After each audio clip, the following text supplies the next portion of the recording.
Hi, and welcome to Just Read His Words.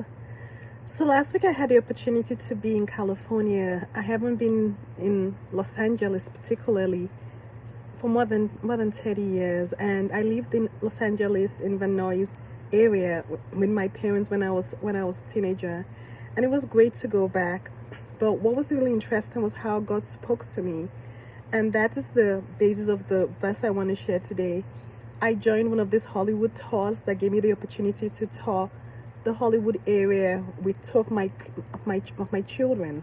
And as we went through this tour and looked at all these beautiful celebrity homes being pointed out to us, I was having a good time admiring it all and taking pictures. And a song that I wrote when I was barely a teenager, more than 25 years ago, just popped in my spirit. I was so shocked. I haven't sung this song, remembered this song for so long. But then I realized God was trying to speak to me that all this is vanity. And the song just basically in few words says, as Solomon said near the end of his life, all is vanity. So I'm going to share those scriptures that inspired that song with you. So in Ecclesiastes chapter 1, I'm going to read the KJV and then I'll read the NIV. I'm going to read first of all verse 2. Vanity of vanities, says the preacher. Vanity of vanities, all is vanity. What profit had a man of all his labor which he takes under the sun? And then verse 14 says, I have seen all the work that had done under the sun, and behold, all is vanity and vexation of spirit.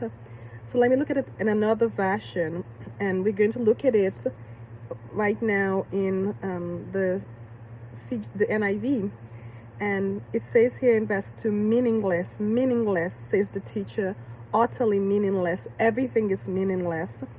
And then in verse 14 it says, I have seen all the things that are done under the sun, all of them are meaningless, a chasing of the wind.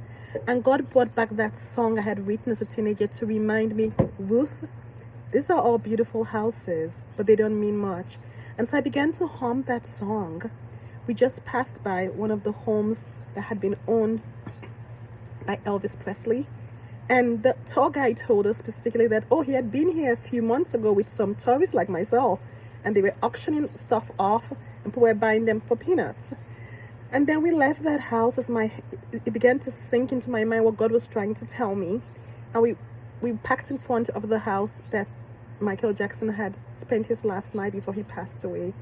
And our tour guide clearly admired Michael Jackson a lot, and so he went over talking about the life of Michael Jackson and the kind of things that had happened at those last few hours of his life.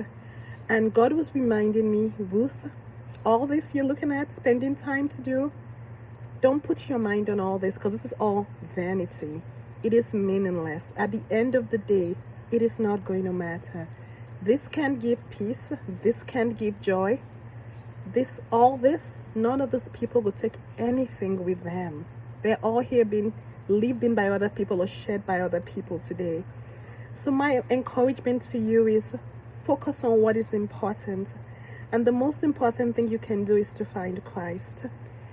Make sure that you focus on doing things here on earth that are going to have return in heaven for those who know the Lord. Don't spend all your time chasing over all these things that might look beautiful, the glitz, the glamour. It's good to have them, but they will not give you joy and they will not give you hope.